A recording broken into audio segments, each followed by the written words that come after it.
From the National Newsroom of the Canadian Press, I'm Karen Rebo. The Saskatchewan Public Safety Agency has ordered the evacuation of another northern community under threat from a raging wildfire. The town of La Ronge and its 2,500 residents have been ordered to go south to Prince Albert because a fire estimated at 836 square kilometers has breached the region's airport. They'll join the plight of more than 8,000 other Saskatchewan residents already displaced from among 18 fires burning in that province. Alberta has seen 5,000 people evacuated from their homes and 26 wildfires listed as out of control. Premier Danielle Smith says a shift in winds has dramatically changed her province's situation. We went from having about 9,000 hectares burned last week to over 400,000 now. We've got nearly 5,000 people evacuated. We're facing very similar conditions now to Manitoba and Saskatchewan once again for the third year in a row. Manitoba is dealing with dozens of fires and more than 17,000 evacuees. Prime Minister Mark Carney met with the premiers yesterday in Saskatoon to hear their proposals for nation-building projects to make Canada into an energy superpower. The group mulled over a number of potential natural resource and infrastructure developments that some premiers want Ottawa to fast-track for approval.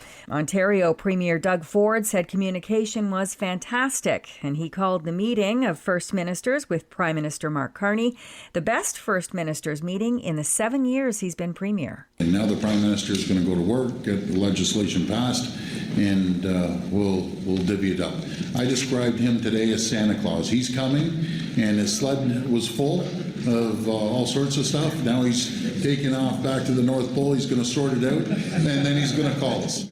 Prime Minister Mark Carney says among his government's most pressing items is working to remove Chinese tariffs on Canadian agriculture and seafood products. Beijing imposed retaliatory tariffs of 100% on Canadian canola oil and meal, peas and seafood in response to Ottawa slapping levies on Chinese-made electric vehicles, steel and aluminum. Carney told premiers yesterday that Ottawa is speaking with Chinese officials at the ministerial level. The federal government plans to table legislation today to address border security. Public Safety Minister Gary Anandasangari is expected to introduce a bill which will lay out the Liberal government's next steps on border security. The recent throne speech promised legislation to bolster security at Canada's borders, as well as offer new tools for police and intelligence agencies to help them stop the flow of fentanyl and its precursors. The new bill will build on earlier Canadian government measures, including round-the-clock surveillance of the border using helicopters, drones, and surveillance towers. David Bowles, The Canadian Press. This is The Canadian Press. In sports, the Toronto Blue Jays get back to action tonight after Monday off. They'll host a 3-game set against the Philadelphia Phillies at Rogers Centre tonight.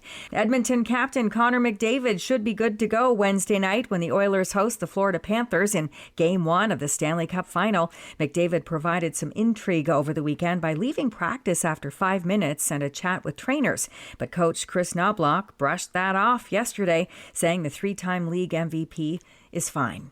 And 4 of the 6 players named to the 2025 Memorial Cup All-Star team played for the champion London Knights. Forwards Denver Barkey and Easton Cowan, defenseman Sam Dickinson and netminder Austin Elliott played for the Ontario Hockey League champs. Forward Gavin McKenna and defenseman Tanner Molendyke, both with the Western Hockey League champion Medicine Hat Tigers, also made the star-studded squad.